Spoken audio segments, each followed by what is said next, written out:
Even before the COVID-19 pandemic, income inequality in many countries was already high and rising. For example, wealth inequality has been even larger, with the top 1% of the global population holding almost half of the global wealth. The health crisis has exacerbated these pre-existing inequalities.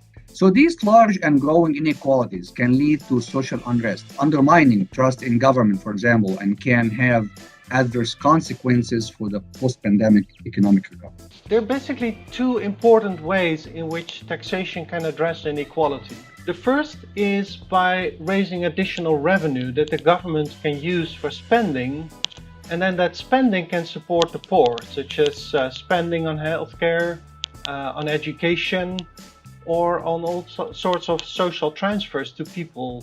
But while the government spending can reduce inequality at the bottom of the distribution, it usually does little to reduce inequality from the top downwards. That is, by asking a greater contribution from the most wealthy in society.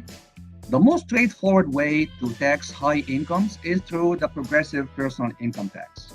Most countries do this by employing a threshold below which no personal income tax is due. That helps relieve low-income earners from paying taxes. So the global income tax starts from the idea that every dollar of income adds to someone's ability to pay. So it doesn't matter whether the dollar comes from a salary for labor efforts or from renting out a property or interest on your bank account or any other form of capital income.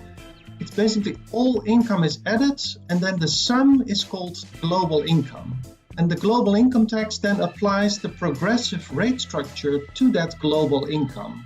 Now, this system is often considered the best system to reduce income inequality, as all income is considered to be the same.